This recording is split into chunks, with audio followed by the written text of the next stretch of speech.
Alô, alô, funcionando. Bom, boa noite a todos. Desculpa o atraso, a gente teve um contratempo com a mediação aqui da mesa. Acho que vai se resolver muito em breve. Enquanto isso, eu queria já fazer as apresentações aqui. Queria agradecer. Eu sou o Thiago Nogueira, o coordenador da área de fotografia contemporânea do Instituto Moreira Salles. Queria agradecer muito a presença de todos vocês aqui na abertura do festival. Essa é a terceira edição do Festival da Revista Zoom. É um festival anual que tem como propósito discutir, apresentar, discutir e debater um pouco da produção de imagens contemporânea, incluindo fotografia, vídeo, cinema e até mesmo, vocês vão ver nesse caso da edição aqui da Zoom, pintura, que trata sobre fotografia. O festival é também o momento de lançamento da edição mais recente da Zoom, que chegou hoje, das gráficas. Eu queria agradecer muito aos artistas que colaboraram com essa edição. Então, a gente tem matérias diversas com Cindy Sherman, com uma série de autorretratos que ela vem fazendo no Instagram. A Susan Maiselas, que está aqui, vai falar amanhã e que concedeu uma ótima entrevista para a edição. O Edro Oliveira, que é a capa da edição, um artista do Pará que esteve no Festival Zoom no ano passado e que trabalha com essas pinturas a partir de fotografias de jornais, de suspeitos de crimes. Lieko Shiga, que é uma fotógrafa japonesa jovem, muito interessante, que trabalhou numa comunidade do Japão antes e logo depois dessa comunidade ser devastada pelo tsunami. O Alex Soth, que está na edição como uma resenha de um livro dele muito importante, que foi publicado em 2004. David Goldblatt, que infelizmente faleceu esse ano, um grande fotógrafo que trabalhou sul-africano, que trabalhou com o apartheid na África do Sul, né, documentando o apartheid na África do Sul. Mike Farmer, que é um fotógrafo, na verdade a gente trabalhou com os colecionadores dele, mas foi um fotógrafo ermitão que trabalhou nos Estados Unidos, no Arkansas, entre os anos 40 e 50, com fotografias de estúdio. A artista Ana Vitória Mussi, que comparece também com um trabalho que ela fez nos anos 70, durante a ditadura, e José Inácio Parente, também com um trabalho feito durante os anos da ditadura, em 1968, quando ele fotografou a passeata dos 100 mil. A programação do festival, então, hoje a gente teve o lançamento da revista, a mesa que a gente vai ter agora às 7h30 é a mesa da Letícia Battaglia, que é uma fotógrafa italiana, vocês vão conhecer ela melhor daqui a pouquinho. Eu queria agradecer também muito a Letícia por ter se disposto a vir ao Brasil. Ela já é uma senhora, tem 83 anos, e vem aqui dividir com a gente o trabalho dela. E depois, no domingo, vai inaugurar uma exposição da obra dela no Rio de Janeiro, no Instituto Moreira Salles do Rio de Janeiro. A programação segue no sábado com uma feira de livros no térreo do prédio, uma exposição de livros a partir de uma chamada que a gente fez também na biblioteca, uma fala com editores de livros às 11 da manhã no sábado. E depois, no sábado à tarde, 3 outras mesas importantes, uma com o artista Nuno Ramos, que vai falar sobre os trabalhos recentes que ele vem fazendo nas redes sociais e usando imagens, quer dizer, a programação da televisão. Uma mesa à tarde com 3 artistas contemporâneos que trabalham com fotografia e vídeo. Virgínia de Medeiros, uma artista baiana que vai apresentar um trabalho que ela fez com travestis em Salvador já há algum tempo, e os trabalhos novos que ela vem fazendo numa ocupação aqui em São Paulo. O artista paulistano o Jaime Laureano, que também vai apresentar o trabalho que ele vem desenvolvendo sobre opressão social no Brasil. E o Maurício Dias, da dupla Dias e Hedwig, que vai apresentar também um trabalho que eles fizeram a partir de um arquivo de um fotógrafo que, nos anos 70, fotografava fantasias sexuais em Nova York, com anúncios nos jornais que ele punha para as pessoas que se dispunham a ser fotografadas.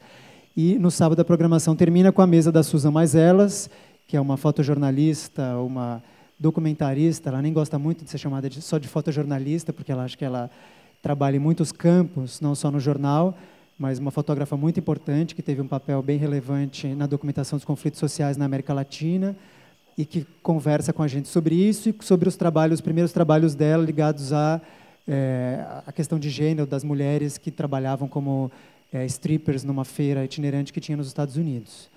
E o festival termina no domingo com uma oficina no domingo de manhã sobre impressões fotográficas, que é baseada na exposição do Irving Penn, que a gente tem aqui. Uma fala do fotógrafo japonês Tatewaki Niu sobre um trabalho que ele vem fazendo, que documenta a arquitetura colonial, a influência da arquitetura brasileira na arquitetura nigeriana, na arquitetura africana, né, na Nigéria, no Benin e outros países. e uma espécie de oficina performance que a Sofia Borges, uma artista, uma das curadoras daqui da Bienal, vai desenvolver ao longo do dia com pessoas que vão sendo fotografadas em frente de fotografias. Eu queria, então, agradecer também o Instituto de Cultura Italiano de São Paulo pelo apoio na vinda da Letícia. Foi graças a eles que a gente conseguiu trazer a Letícia para cá e trazer a exposição da Letícia. Queria agradecer muito a turma da Zoom e a minha equipe que ajudou a colocar o festival de pé e a convidar todo mundo e organizar isso. E a turma também da Joana Fernandes, aqui, que coordena o Centro Cultural e que está trabalhando aqui duro para conseguir deixar tudo nos trinks. Então, muito obrigado a todos. Não sei se esqueci um recado, mas terminei a fala aqui para a gente começar. Bom festival.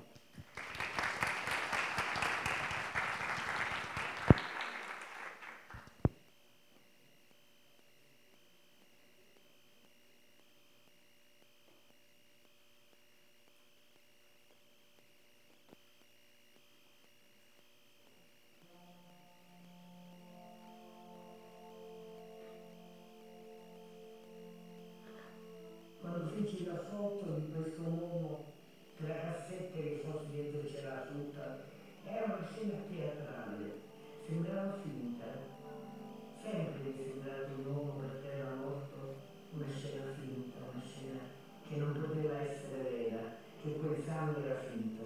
La scena era vera, lui era morto e io ce l'avevo dentro la mia coscienza.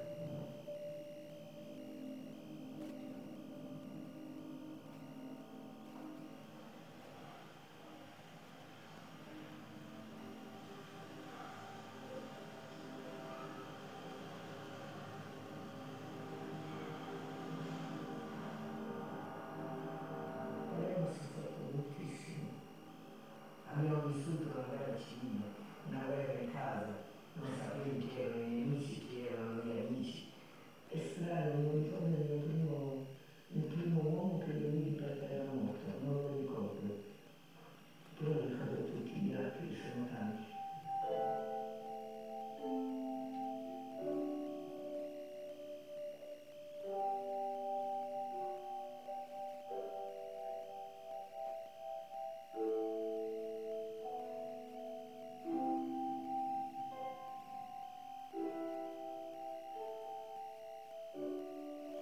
Nella scena lì, per esempio, di un omicidio, erano tutti uomini, non c'era una donna, anche i medici legali, i giudici che arrivavano erano tutti uomini. In quegli anni sì, io dovevo portare le foto al mio giornale allora. Non mi facevano passare, ma qualsiasi fesso uscire, qualsiasi chiunque diceva no, perché dovevano? Però siccome la RAI passava, il collega fotografo passava, io dicevo io devo passare. Non mi credevano e io mi mettevo a gridare. Tutto questo creava panico nella polizia, arrivava il capo dei poliziotti, non so chi fosse, qualche volta era nuovo, figuriamoci la settimana passa.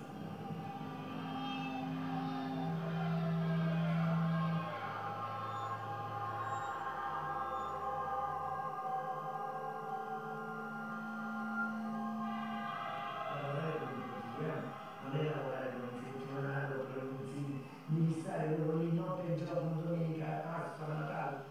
Succedeva che dovessimo essere presenti ai processi, che qualcuno fosse ferito, allora bisognava aspettare in ospedale. Tanta fatica dietro il mestiere del fotoreporter, come lo vivevamo noi. Era il 1979, giorno dell'Epifania, con la macchina abbiamo girato, fatto la via Libertà per andare a casa. Tutto un piatto vediamo un piccolo gruppo di gente, ma piccolo, che so, 6 persone, tutti intorno a una macchina. In genere non ci saremmo mai fermati, non so perché ci siamo fermati. Avevamo le macchine pronte, con il negativo dentro pronto, e abbiamo fotografato questa scena senza capire che quest'uomo che era stato appena sparato dal killer era il presidente della regione nostra, Piersanti Mattarella. Dentro la macchina c'era ancora la figlia immobile, c'era la moglie, erano tutti in macchina ritornati forse da una messa. dove non si sceglie niente, ma si fotografa quello che si può. I corrionesi erano scatenati in quegli anni, scatenati, la guerra proprio col sangue. Una volta ricordo 7 morti ammazzati tutti insieme, in un giorno poi 5 omicidi, uno qua, uno là, uno là, uno là. Sai cosa significa? Significa uno stress terribile. Cioè, ci si sente devastati.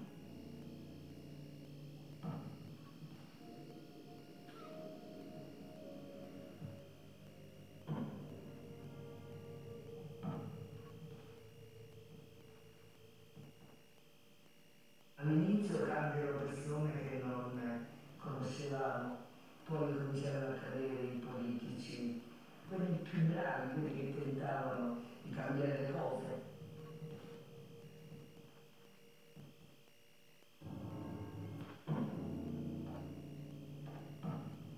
Cesare Terranova, giudice, presidente della commissione antimafia a Roma.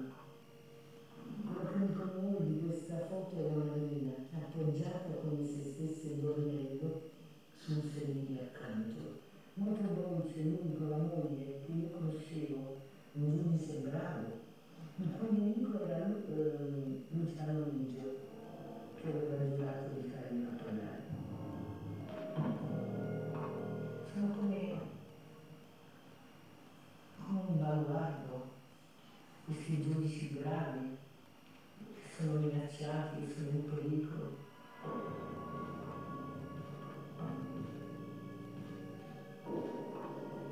Ho amato molto Falcone, era un orgoglio che noi avessimo un giudice così coraggioso nella nostra terra. Eravamo fieri, lo sapevamo che potevano ammazzare, ma per il nostro onore, per la nostra dignità, avevamo delle persone che rappresentavano la nostra voglia di giustizia, con tutti ammazzati.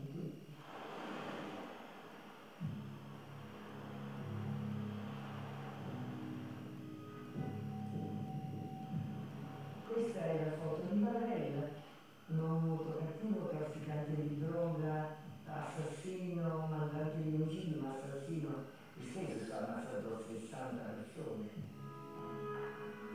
Ero così vicino, ho usato sempre il grandangolo, quindi dovevo avvicinare molto. Ero messo in basso e lui era così furioso che mi sferrò un calcio, per cui io non fui colpita, ma caddi all'indietro, ma la foto l'avevo già scattata. Con il teleobiettivo puoi filmare meglio le situazioni, però non rubarle. Io ho bisogno di essere vista e essere sputata magari in faccia, ma io devo farlo vedere sotto si la foto. C'era da fare, capito? Perché se io ti fotografo che tu sei in manette, questa è una cosa sulla quale ho riflettuto molto, non siamo alla pari, perché tu sei in manette e non mi puoi rompere la macchina fotografica. E io ti fotografo, almeno io mi faccio riconoscere. Non è bello fotografare le persone arrestate.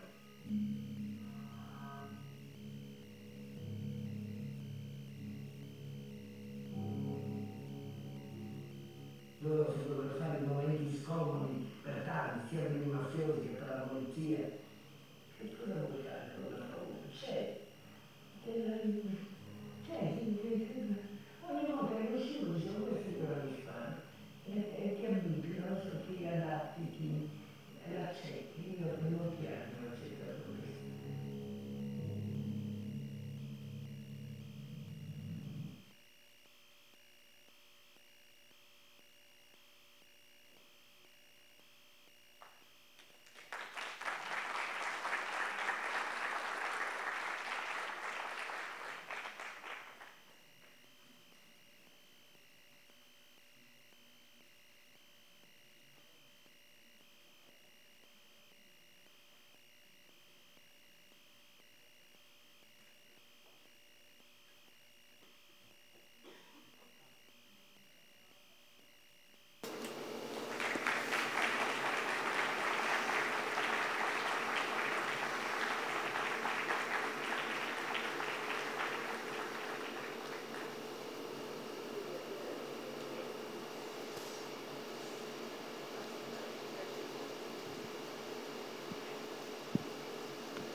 Flávia, dá uma testadinha no microfone. Pronto, buonasera signora, sente la traduzione? Buonasera amici, compagni.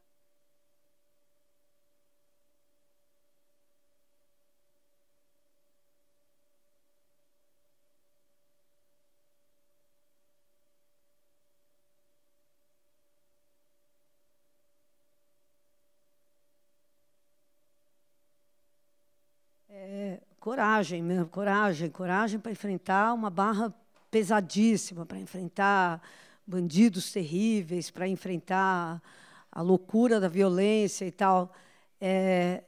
E que tem como característica do seu trabalho o fato de chegar muito perto, muito do ladinho, né, da violência. É fácil, não vou dizer que é fácil, fácil é outra categoria. Mas uma coisa é você chegar perto, mais ou menos, e fotografar. Outra coisa bem diferente é você chegar e sentir o cheiro, né, e sentir o odor, e sentir a tensão, e sentir o horror da violência, né? Eu acho que nós estamos vivendo hoje no Brasil um momento tão terrível, né? E é terrível mesmo, um momento terrível em que a gente é fácil falar, olha, tem aqui na política institucional temos um problema, mas é muito mais do que isso, né? Nós somos um país que está contando seus mortos, né? São 60 mil mortos por ano. É um país em que, nas rebeliões, nas cadeias, a gente tem cenas enlouquecedoras, né, da briga das facções criminosas,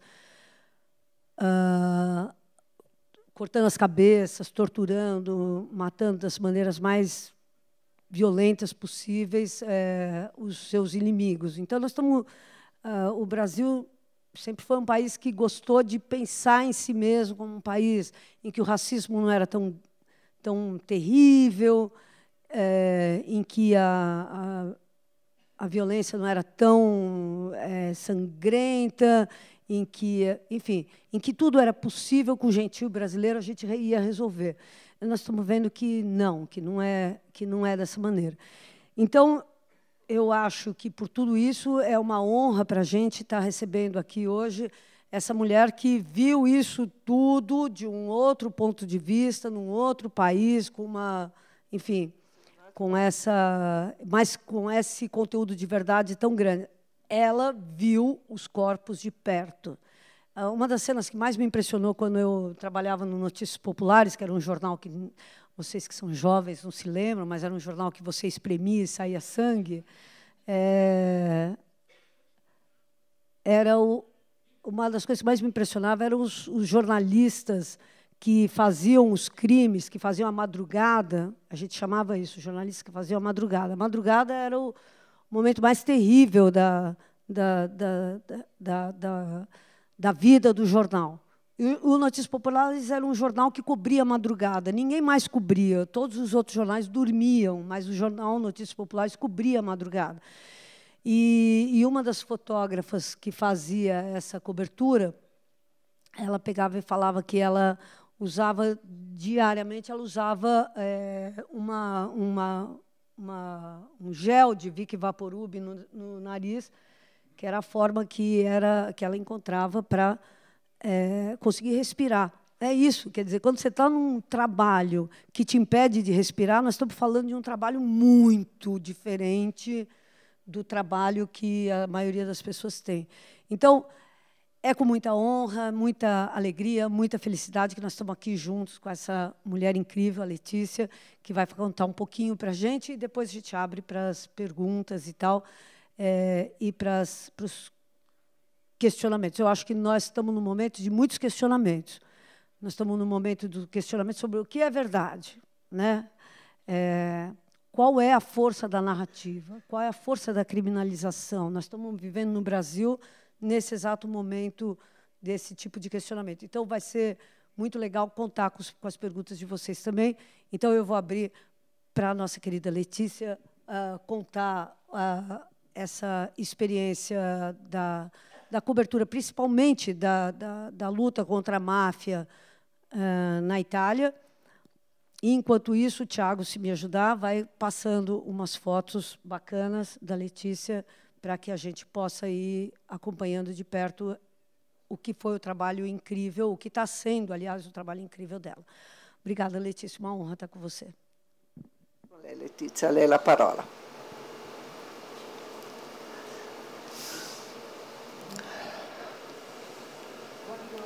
Obrigada. E quando eu escuto falar assim de mim, eu fico meio constrangida. Eu não senti dentro de mim a coragem, mais do que qualquer coisa, eu senti medo. E realizar esse trabalho foi alguma coisa que envolveu a minha vida como um todo. Não como um trabalho para publicar nos jornais, para fazer carreira, para ser um artista ou uma fotorepórter, mas era, sim, uma militância.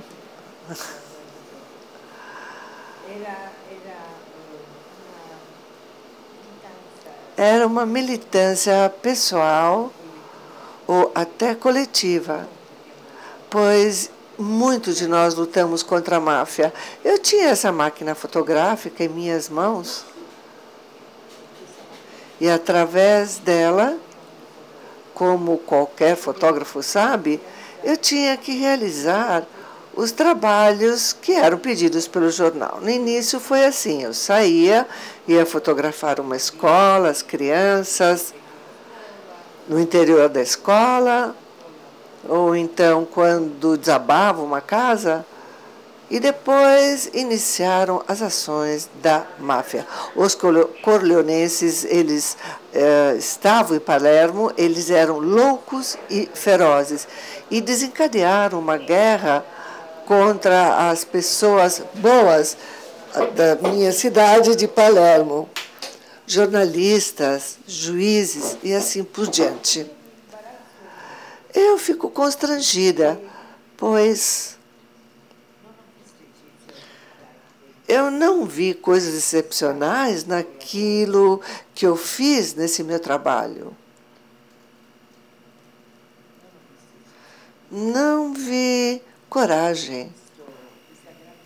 Eu não vi essa grande mulher que emerge através de 200, 300, 400 fotos que eu realizei.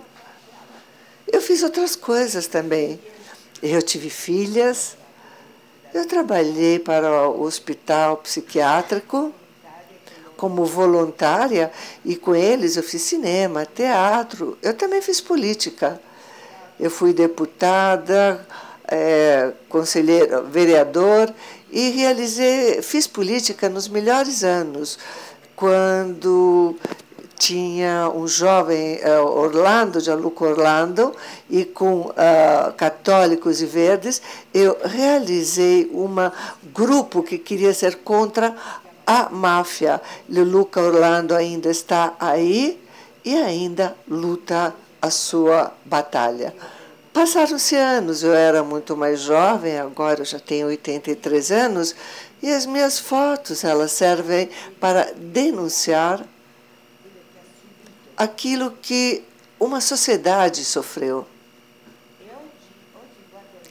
E hoje eu olho as minhas fotos não como alguma coisa do passado, eu as olho, pois são fatos do passado, sim, mas são fatos do presente também, no sentido que elas fizeram a nossa história. Criar as feridas que eu tenho dentro de mim, criaram o desemprego que os jovens da minha cidade vivem hoje, que saem de Palermo, não obstante os esforços feitos por muitos. em Palermo vive-se um momento vivo de desejos, de captar a vida de forma feliz. Nós sofremos muito, e essas fotos que nos lembram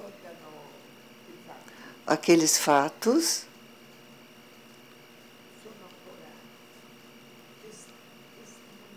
são ainda testemunhos para os jovens, especialmente, mas também para os nossos, mas para os jovens de vocês também, porque eu não sei como é a situação aqui, eu sei que é complicada por outros fatores, mas a máfia estava ligada à política.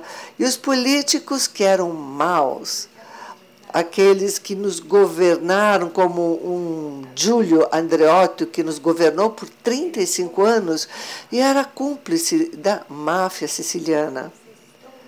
Essas histórias, até hoje, estamos pagando-as. Foram feitos muitos esforços, mas através de uma forte depressão é difícil sair dela. Vamos procurar ser felizes, é isso. Vamos procurar fazer coisas belas, de nos aproximarmos à arte, de nos aproximarmos à luta contra o racismo, o fascismo.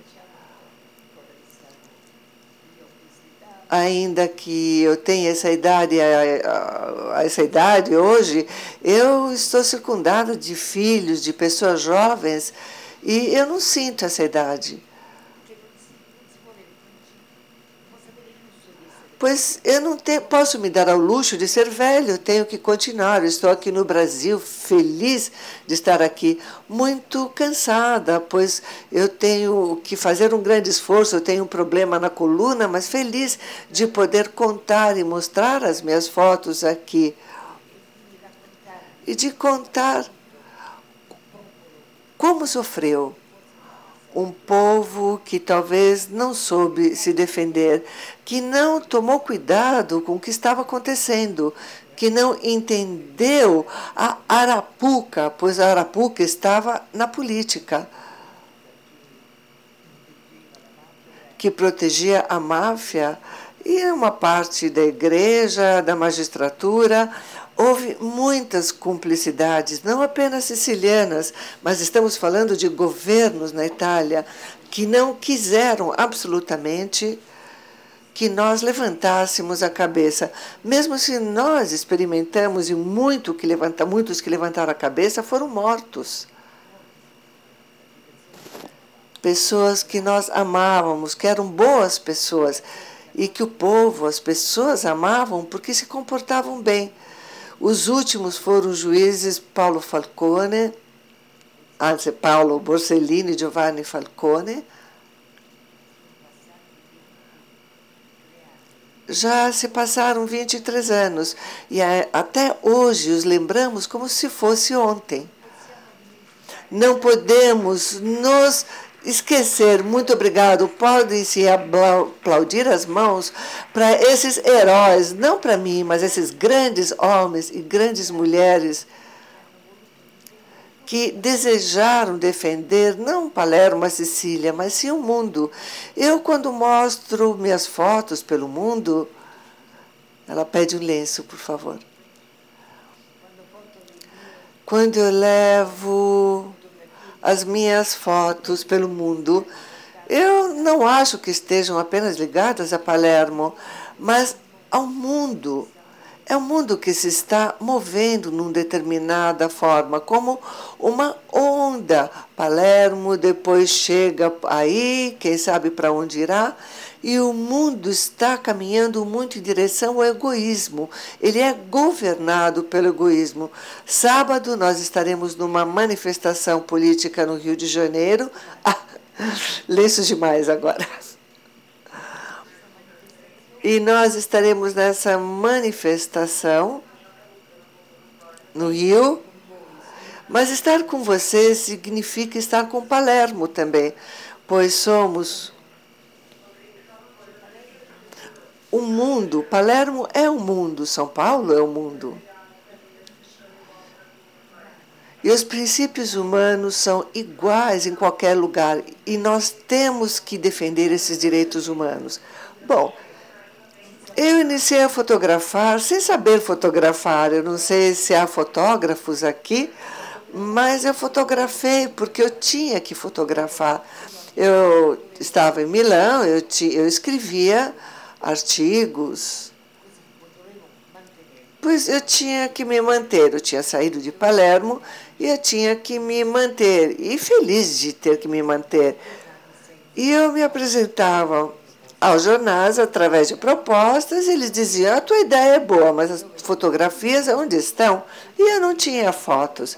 Então comecei a fotografar em Milão e teve a sorte de iniciar a fotografar já com uma paixão ética. Então eu procurei Pierpaolo Pasolini, e eram os anos 70, 71, 72, 73, procurei então também Dario Fo, que foi prêmio Nobel, como vocês sabem, de literatura. Ele tinha ocupado uma casa em Milão e acolhia crianças pobres, e ele lutava contra o abandono do Estado e contra os políticos. Então, eu vivi em Milão 3 anos e comecei a estar bastante bem. Eu não era uma boa fotógrafa ainda, mesmo se as fotos de Pasolini eu consegui tirá-las bem. E um jornal me chamou em Palermo e eu fiquei muito feliz de voltar a Palermo. Eu voltei com uma máquina fotográfica, com colegas jovens que eu escolhi, e iniciei o meu trabalho numa cidade como Palermo, justamente no início, quando a máfia começou a enlouquecer. E foram 19 anos. 19 anos nos quais não havia paz. Éramos chamados a toda hora porque tinham acontecido aquilo outro, tinham colocado uma bomba numa loja, um carro havia explodido, tinham morto um ferido. Foram anos terríveis, pesados. E o meu dever era o de realizar uma boa foto para levá-la ao jornal. Eu nunca pensei que eu teria sido uma artista, ou que eu receberia prêmios, ou que um dia eu teria vindo para São Paulo. Eu pensava apenas que eu estava ganhando o meu pão e estava realizando minha obrigação de fotógrafa. Mas, depois dos primeiros anos,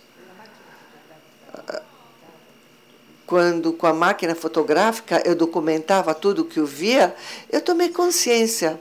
E mesmo se eu sou de Palermo, eu vivi sempre em Palermo, com exceção de alguns anos em Milão, eu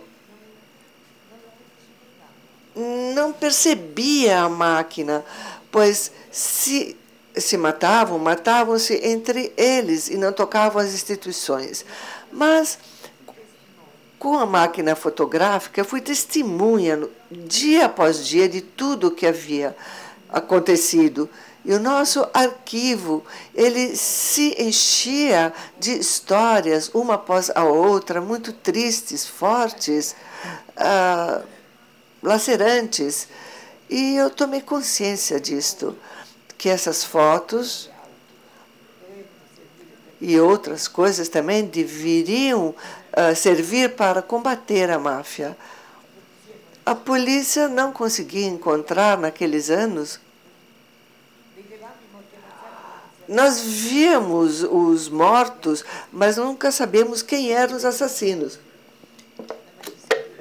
A polícia, a magistratura não conseguiam chegar lá, e pouco por vez chegaram os juízes bons e logo foram mortos. O juiz Terranova, Quenista e Costa e outros policiais.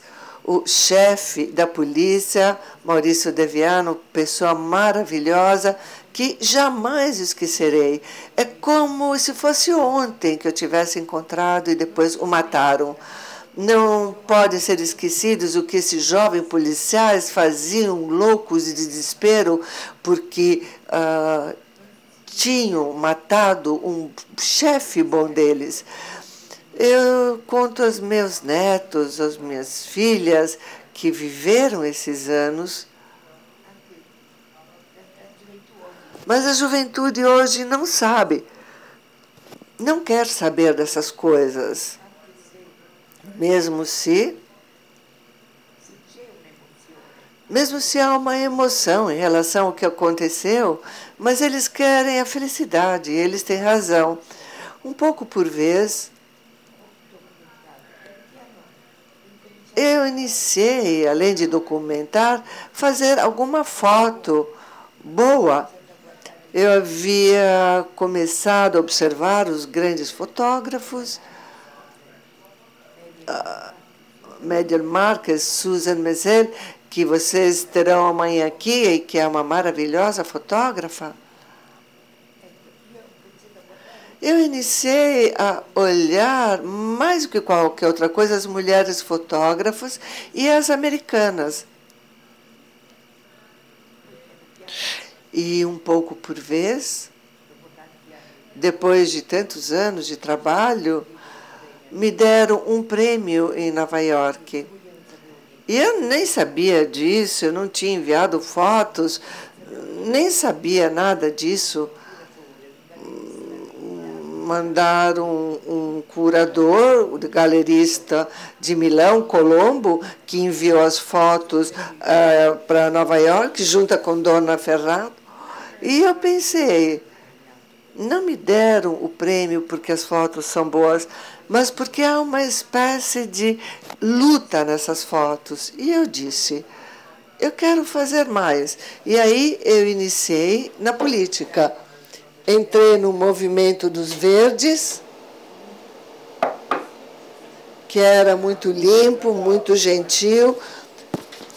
Silêncio. Nos anos 85, eu me tornei vereadora, pois Leoluca Orlando me escolheu, eu fotógrafo, com um tamanco, mal vestida, e ele queria que eu tomasse conta da cidade. Eu ainda digo isso com convicção. Os anos em que eu fui assessora em Palermo foram os mais belos da minha vida, secretária, pois eu vi gente que vivia pela cidade para tornar a cidade mais verde, para proteger uma jovem mãe. Eu tinha, portanto, possibilidade de trabalhar para a cidade. Foram 4 anos felizes, maravilhosos. E depois aconteceu que o governo foi derrubado, eu também caí com o governo e muitos outros.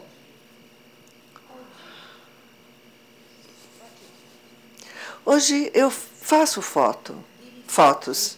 Eu também dirijo um centro internacional de fotos muito bonito, elegante, europeu, onde eu acolho mostras internacionais e de jovens fotógrafos de Palermo.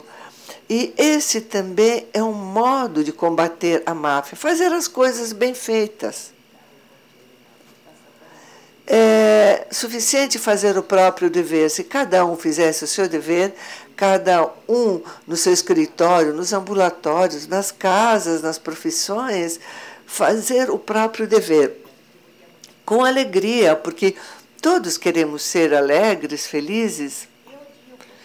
E hoje eu fotografo, assim como eu fotografei as meninas durante muitos anos, no desespero daquilo que acontecia, eu procurava meninas de 10 anos para fotografar. As meninas que sonhavam, que tinham beleza, os seus desejos de amor, de felicidade, de construção. Hoje eu fotografo as mulheres, fotografo as mulheres de Palermo e as fotografo nuas, nuas como Palermo. Eu quero Palermo nua, livre de qualquer vínculo. Uma mulher nua não necessariamente bela nem sexy, mas uma mulher forte, nua. E Palermo, para mim, é isso. Eu fotografo com esse espírito. Não sei qual é o resultado. Vou levá-las numa mostra em Venezia. Mas parece que elas possam transmitir alguma coisa. Bom, os outros me dirão, mas eu faço isso porque eu quero, desejo continuar lutando, já que não tenho mais a força de ir atrás da crônica. A máfia ainda existe em Palermo, mesmo se agora com outros aspectos, a máfia não é mais aquela cafona de Corleone, mas é uma máfia que está dentro das finanças, dos bancos, do poder, da política. Portanto, ela ainda está lá. Não queremos conviver no sentido de aceitar, mas temos que ir para frente. Portanto, um centro de fotografia, um teatro, boa música. Palermo é viva. E ela estava morta. Tinham matado Palermo. Se vocês forem para Palermo nesse último ano, vão achá-la extraordinária. Pois antes, à noite, não saíamos, tínhamos medo, não havia bar abertos. Agora todos caminham pelas ruas, indo nos cafés, comendo, conversando, indo assistir um filme, um teatro. Muitíssimas iniciativas. E todas para estarmos juntos. É um desejo de permanecer juntos que é diferente do que era, pois a realidade é diferente, o nosso passado é diferente e ainda estamos pagando. Eu preferiria agora concluir e responder as perguntas que eu falei assim, sem nada escrito e nem sei bem o que eu falei para vocês.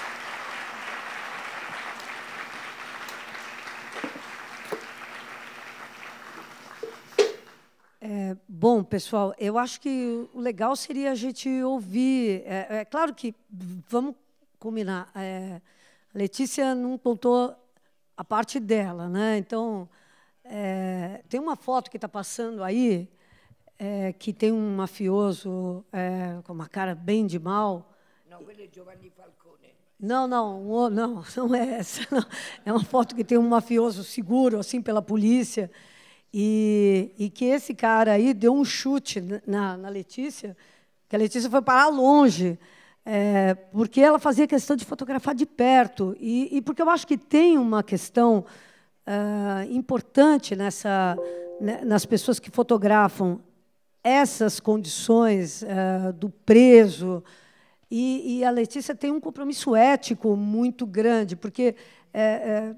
só para a gente não pensar que esse trabalho é igual ao trabalho que a gente vê nos programas sensacionalistas de São Paulo, que passam pelo Brasil e tal, que é aquela covardia de o cinegrafista ou fotógrafo capturar o cara ali disciplinado já por uma polícia que está...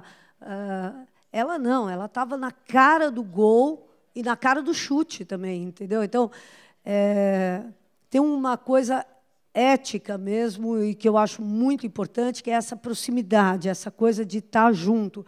Então, eu queria abrir para as inscrições das pessoas que quiserem falar sobre isso e quiserem perguntar coisas para a Letícia, que eu acho tão importante, mas eu queria que você falasse um pouquinho sobre essa coisa, Letícia, da ética de você...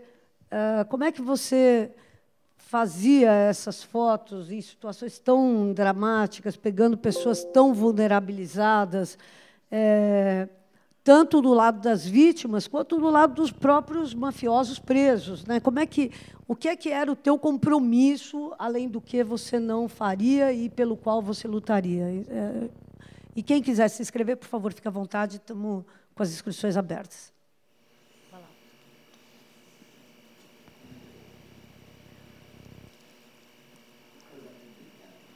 Que coisa complicada. É banal dizer que atrás disso há o amor. Será que é banal? Talvez seja. Mas existe. Eu amo a minha cidade. Amo a minha terra e amo o mundo. E aonde eu estou, eu participo da vida dos outros. Eu não fotografei apenas a máfia, esse é um erro que acabaram me caracterizando como fotógrafa da máfia, mas não é assim. Eu fotografei a pobreza, a riqueza, eu fotografei a miséria, a solidão, a beleza, o amor.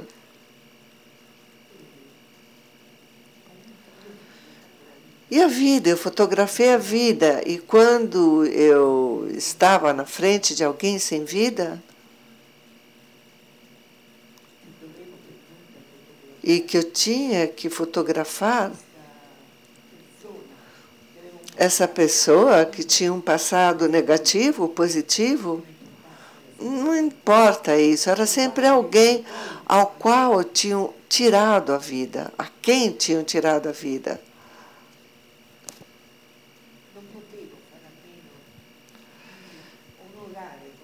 Eu tinha que honrar com a máquina fotográfica esse corpo. E certamente me ajudaram o interesse pelos autores do Renascimento, grandes pintores do século XVIII, XIX, os grandes fotógrafos. Como exemplo, um fotógrafo tem que ler livros, deve ir ao teatro, deve ver filmes. Ele não pode ser um ignorante. Porque com essa pequena máquina estúpida, porque podemos fazer coisas muito estúpidas com a máquina fotográfica, você encontra um mundo e é sublime. Eu fiz um trabalho que foi um dom, porque eu consegui ter as fotos sobre a máfia, me apoderar das fotos sobre a máfia e outras coisas, mas eu também capturei sentimentos, emoções, tudo isso com uma pequena máquina e uma película dentro. E hoje machuca um pouco ver que há um uso bastante estúpido da fotografia. Mas assim como a máquina de escrever, nós podemos escrever um computador ou com uma caneta, nós podemos fazer uma lista de despesas, uma carta anônima, uma poesia. Com a máquina fotográfica, nós podemos fazer estupidezes. A ética. Ou coisas muito belas. A ética. Bom, você fotografa uma guerra num país distante que não é o teu, e lá você tenta contar essa história, e depois você volta e esquece. Você vê a história no jornal, de repente você até recebe um prêmio, mas eu não tive essa leitura. Eu não ia para um país longínquo. Eu estava lá. Eu tirava fotos, ficava lá, até com algum desconforto, com riscos, medos. Mas um fotógrafo hoje, assim como ontem, é tão difícil ser fotógrafo, vender fotos, ter o respeito dos jornais. Ele deve, de todas as formas, levar consigo uma força, uma carga de respeito humano. Você consegue perceber as fotos que são frias e o resultado de uma viagem feita apenas para levar para frente uma tua carreira. A meu ver, através das fotos você consegue entender se atrás delas há uma pessoa que participa ou não àquilo que ela está fotografando. Eu sempre pergunto aos jovens, aos menos jovens, nos encontros que nós realizamos, que nós temos que nos esforçar ao máximo. Qualquer coisa que nós façamos deve ser feita com plenitude. Paulo Falcone, que coordenou esse livro que vocês encontram aqui, eu gosto muito, e encontrou uma frase de Goldman que diz: a meu ver, tirar fotos é como fazer amor. É linda essa frase. Fotografar, você tem que colocar toda a sua alma. Você não pode fazer amor, bom, assim que eu penso, apenas por fazer amor. Porque há um respeito, uma cumplicidade, uma beleza nessa relação. Não porque temos um corpo apenas, mas temos uma psique, uma alma. Como um filósofo pode dizer, uma alma. Ninguém quer mais escutar essa palavra, alma, parece antiga, mas eu não saberia mais o que dizer. Você tem que realmente se comprometer, você deve amar o mundo para ser feliz. Se ainda hoje eu consigo tirar dessas pequenas máquinas, que sejam grandes, de luxo, qualquer máquina fotográfica pode fazer boas fotografias. Se eu ainda consigo tirar de dentro de mim o desejo de contar, não apenas de contar sobre mim, eu quero me contar sobre mim através desses corpos de mulher que não são corpos, são corpos de alma de mulher. Mesmo se eu fotografo apenas o corpo, a alma tem que emergir. E eu sempre digo que eu me sinto sortuda e feliz, mesmo se muito cansada, um pouco turbada, abalada por tudo o que aconteceu nos anos passados, mas eu me sinto feliz de poder contar que os anos mais belos da minha vida foram aqueles com a máquina fotográfica na mão, pois me deram muito sustento, e eu me liberei de uma dependência econômica através de uma máquina fotográfica. Eu conquistei uma liberdade psíquica através da máquina fotográfica. Poderia ser um pincel, poderia ser qualquer outro instrumento, mas através de tudo que nós fazemos, se nós nos empenharmos com entusiasmo e com generosidade, podemos dizer, sim, que nós vivemos uma boa vida. Eu falo como uma pessoa idosa, mas é isso que eu sou.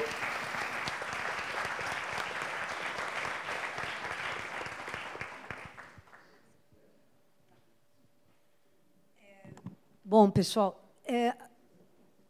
eu queria propor que, se alguém quiser fazer alguma pergunta, levantar o braço e a gente vai com o microfone até a pessoa.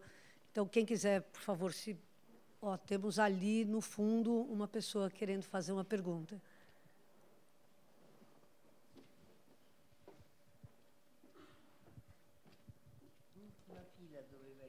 Tá fácil. Boa noite, Letícia, muito obrigada. Aqui no Brasil, agora nesses últimos tempos, frequentemente alguns jornalistas que fazem denúncias de teor político têm recebido muitas ameaças. Então, eu queria saber que você falasse um pouco da relação da imprensa em Palermo com a máfia, e se você foi ameaçada em algum momento durante o seu trabalho, os seus anos de trabalho.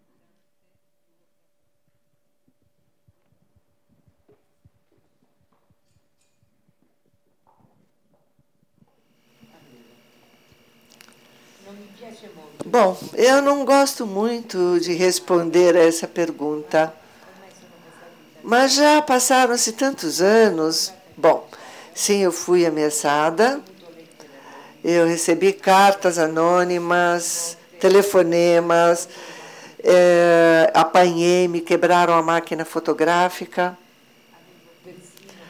Eu tinha até medo de sair de casa. Eu dizia, bom, agora alguma coisa vai acontecer. Isso não aconteceu, mas, sem dúvida, as minhas fotos não causaram muito medo à máfia. O jornal, então, teve muitos problemas, pois era um jornal comunista, antifascista, antirracista e antimafioso. E fizeram desaparecer um jornalista que chamava-se Mauro de Mauro. Ele simplesmente desapareceu embaixo da casa dele. Ele tinha que subir as escadas, colocaram dentro de um carro e ele sumiu. Um outro jornalista, e muitas ameaças sempre chegaram. Mas era apenas esse jornal que combatia a máfia. Quando o Papa esteve em Palermo, eu fui convidada em Roma. Eu não sou uma crente, mas eu fui convidada em Roma, numa televisão católica, para seguir esse percurso do Papa junto a outros católicos. E lá encontrava-se um jovem. Eu não sabia quase nada dele, um jovem jornalista. Hoje, isto é, 15, 20 dias atrás, esse jovem jornalista, ele estava com guardas do corpo, escoltado, porque ele havia denunciado coisas da máfia que não foram, que os mafiosos não gostaram, e bateram muito dele, e a polícia começou a protegê-lo. Portanto, até hoje, temos problemas com a máfia, devido à imprensa.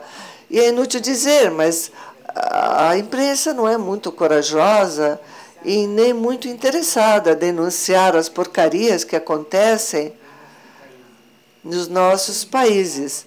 Mas quem o faz é ameaçado, portanto, sim, há um perigo.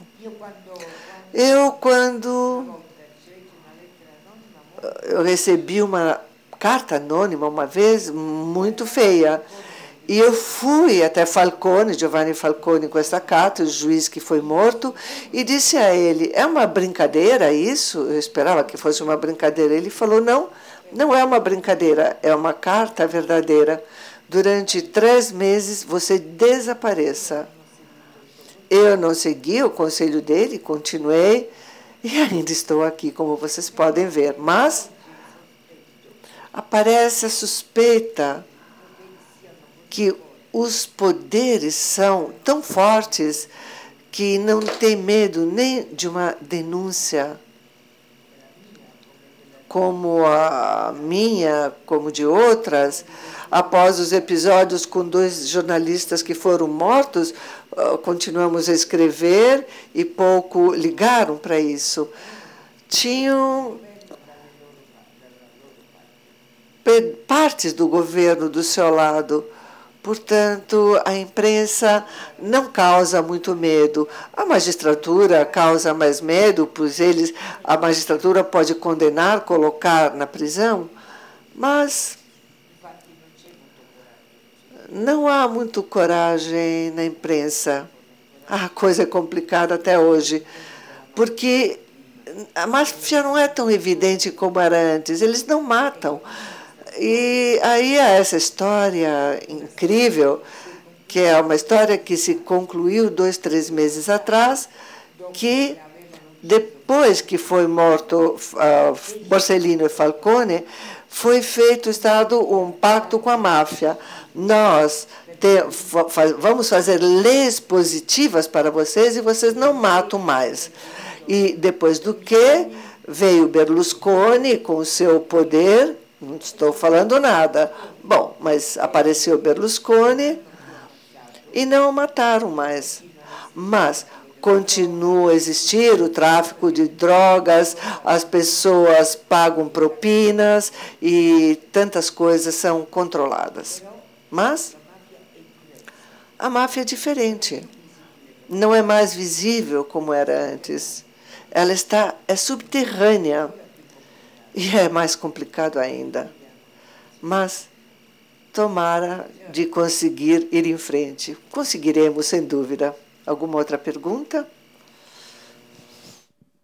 Pessoal, vou aproveitar, já vou fazer uma pergunta aqui enquanto chega aqui o microfone. Letícia, nós estamos no Brasil num momento de guerra de facções. Então, voltando, nós estamos no Brasil num momento de guerra entre facções e que a gente sabe que o PCC hoje tem acordos com a máfia italiana muito bem sedimentados. Quer dizer, nós estamos vivendo, a impressão que dá no Brasil é que nós estamos vivendo esse período como se fosse um túnel do tempo. Hoje, em relação a essas organizações criminosas que a Itália já enfrentou, nós estamos enfrentando 40 anos depois, 30 anos depois e tal. Ao mesmo tempo, a gente tem um protagonismo hoje do judiciário, quer dizer, o judiciário que na Itália teve um papel tão importante até para combater a máfia, hoje no Brasil tem um papel também muito importante. O fato é o seguinte: nós temos hoje o Brasil sempre teve um problema com a marginalidade, digamos assim, porque um dos maiores artistas nossos, que é o Hélio Oiticica, fez em 68 uma obra que é icônica da forma como o Brasil se relaciona com a marginalidade, que é um quadro Seja Marginal, Seja Herói. Então, essa ideia de que o marginal é um herói e essa confusão que a gente vivencia faz com que as narrativas no Brasil não sejam tão claras como assim, para combater o bandido, vamos combater o bandido e acabou. Eu queria saber como é que você lida com essa ambiguidade, quer dizer, ou como é que você lidou com essa possibilidade de que o bandido não fosse bandido, de que o bandido fosse uma vítima, de que o bandido... enfim, você estava numa área pobre da Itália. Eu queria que você comentasse um pouquinho como é que é essa história da compaixão com o bandido, com as vítimas. Você entendeu o que é que estava acontecendo, entendeu o fenômeno da desigualdade social. Enfim, como é que essa coisa se misturava? Desculpa, gente, essa pergunta eu acho é a pergunta de todos os jornalistas hoje no Brasil, entendeu? Quer dizer, como é que a gente se relaciona, afinal, com uma criminalidade que é tão violenta e, ao mesmo tempo, é um efeito de uma violência ancestral, de uma violência muito antiga e no Brasil, herdeira do regime escravocrata. Escravitud. Bom, eu não sou uma especialista, só sou uma fotógrafa. Mas eu acho que tudo nasce através de uma desigualdade social. Até o dia que existirem grandes pobres e grandes ricos, não haverá justiça no mundo. E irão nascer as máfias, e quem irá aproveitar disso? Os povos deveriam, quem sabe, lutar para que haja uma justiça social. As classes sociais são aquelas que destroem as possibilidades de colaboração. Eu achei São Paulo esplêndida, uma cidade rica, bonita, mas eu sei que há as favelas,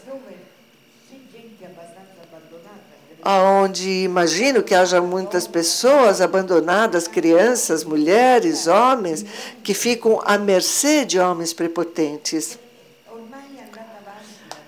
A coisa, então, foi para frente. E hoje eu estava pensando, não podia ser parada antes a favela, 50 anos atrás, impedida a favela. Se fosse impedida, se nós tivéssemos impedido a nossa máfia, se o governo tivesse combatido 100 anos atrás, nós talvez teríamos uma vida melhor. Nós chegamos a pontos onde manda o dinheiro, o capitalismo. Portanto, há disparidade, desigualdades, e, logicamente, acontecem essas coisas, porque no meu bairro pobre de Palermo, o jovem que não encontra trabalho, ele vai encontrar apoio na máfia e depois acaba trabalhando para eles, que pode ser de matador ou que acaba pedindo gorjetas ou propinas. Se nós não nos mexermos, não adianta. Nós já experimentamos isso, vocês experimentarão também. Eu sei que amanhã tem uma grande manifestação, mas as favelas estão lá e são pesadelo, imagino, pois eles vivem mal e assim não permitem que vocês sejam felizes também, porque existe um arrependimento, uma mágoa, assim como existe essa mágoa na Itália, porque lá nós também temos os bairros abandonados, onde não há a atenção devida. As periferias são isso. E nós vamos criar, assim, criminosos que são criados por nós. Bom, pessoal, eu vi que tem uma inscrição aqui desse ladinho. Por favor.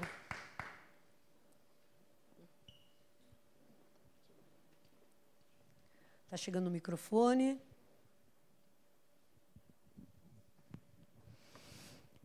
Boa noite, Letícia. Queria te perguntar duas coisas. Uma é sobre a sua experiência na gestão da cidade de Palermo, no Conselho de Cultura, que você teve uma atuação por alguns anos, me parece.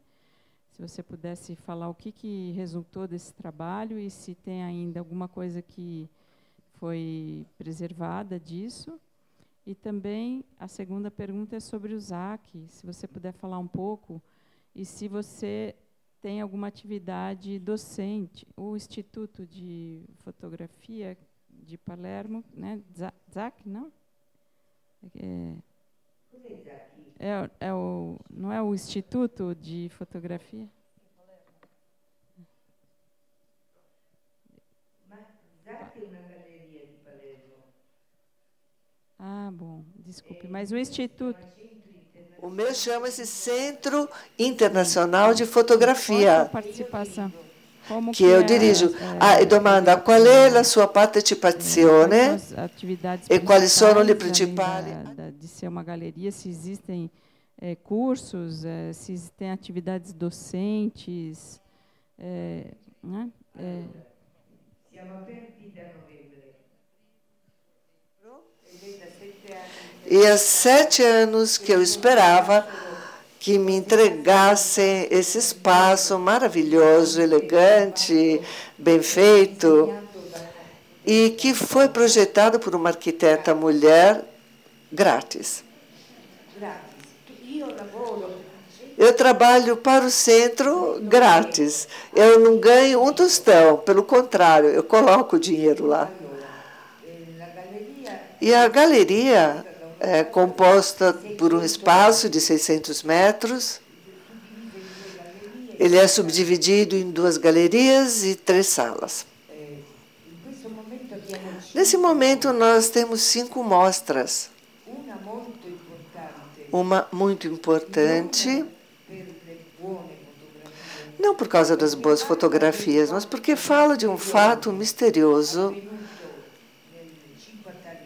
que aconteceu 50 anos atrás. Um certo Enrico Mattei, presidente da órgão nacional Hidrocarburetos, ele caiu com o avião, foi derrubado, caiu o avião, E isso parecia um incidente, mas, depois de 30 ou 40 anos, o magistrado demonstrou que foi uma bomba. E ele foi morto, Enrico Mattei. Nós temos as fotos da polícia, do órgão nacional de hidrocarburetos, mas temos também os achados do avião, a bolsa do Enrico Mattei, os óculos, o relógio. É uma mostra muito emocionante. E essa é uma mostra italiana.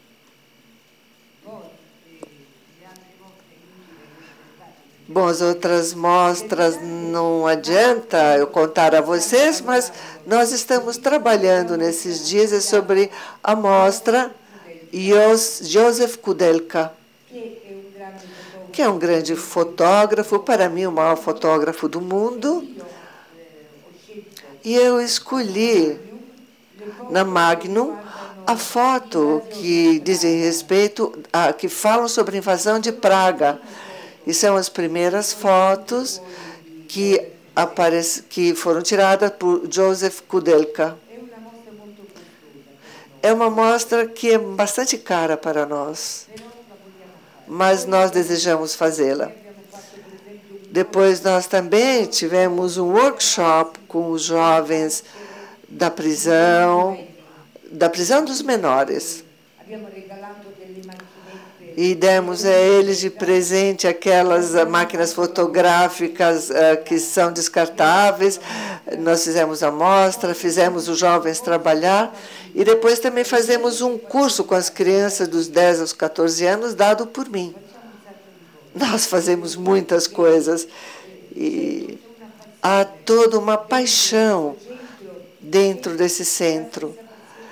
A própria paixão através da qual eu fotografava naqueles anos.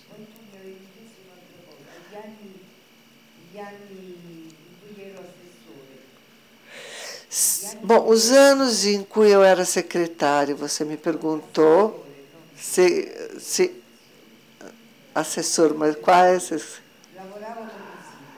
Eu trabalhava como prefeito. Eu tinha dinheiro para gastar. E era a primeira vez que eu podia gastar dinheiro para a minha cidade. E ainda eu tenho na lembrança que eu fui uma ótima assessora, que é quase secretário. As pessoas me abraçam, me beijam, me querem bem, e eu sou muito amada em Palermo.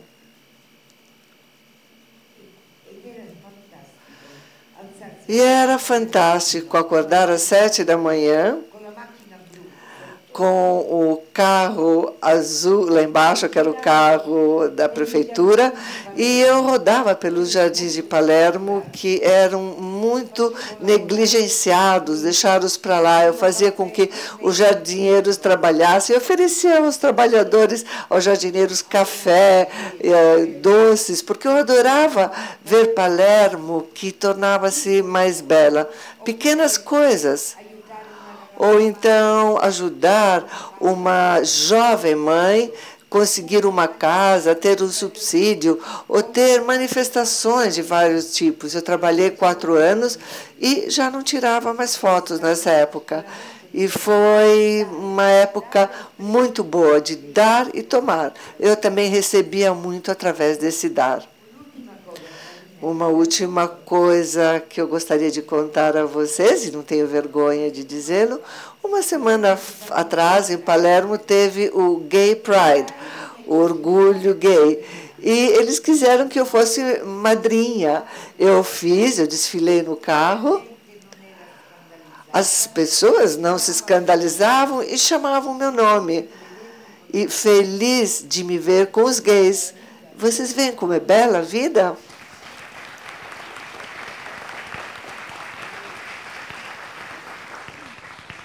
Bom, vou aproveitar na última pergunta, precisamos fazer.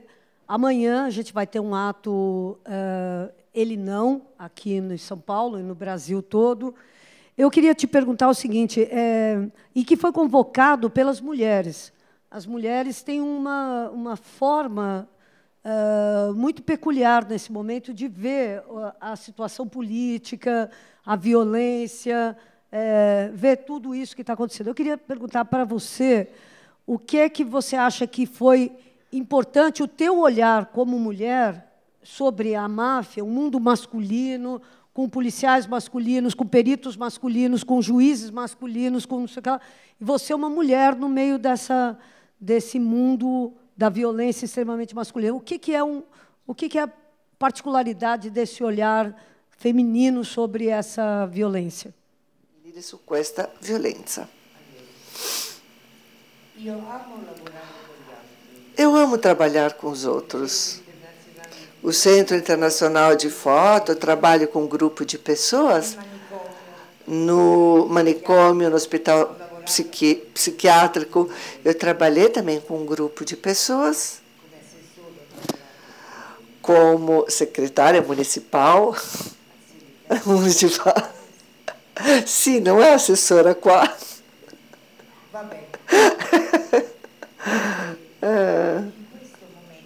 Nesse momento ainda, eu dirijo uma revista que se chama Mezzo Cielo, Meio Céu, que eu faço com as mulheres de Palermo.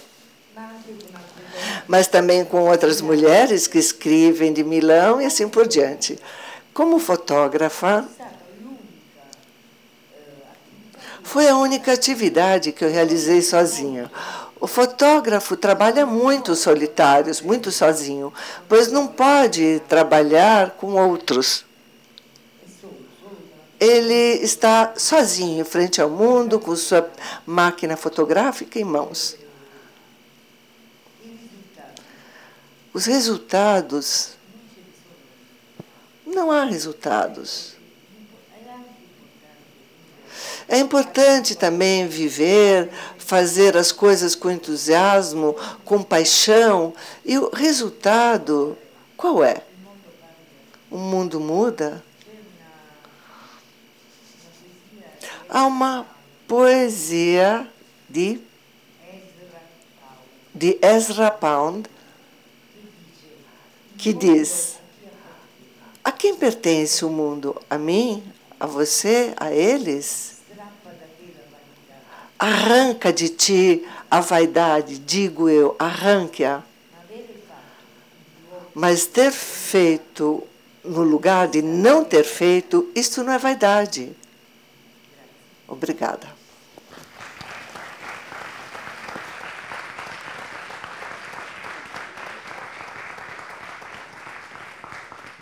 Bom, pessoal, eu queria agradecer imensamente, em nome do Instituto, da revista Zoom, enfim, a presença de todos. Queria agradecer particularmente a Letícia, essa mulher extraordinária, e uma homenagem à fotografia nesses dias tão conturbados.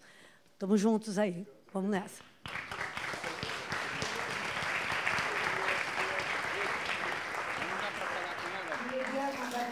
Até abril a todos, se vocês ainda me desejarem.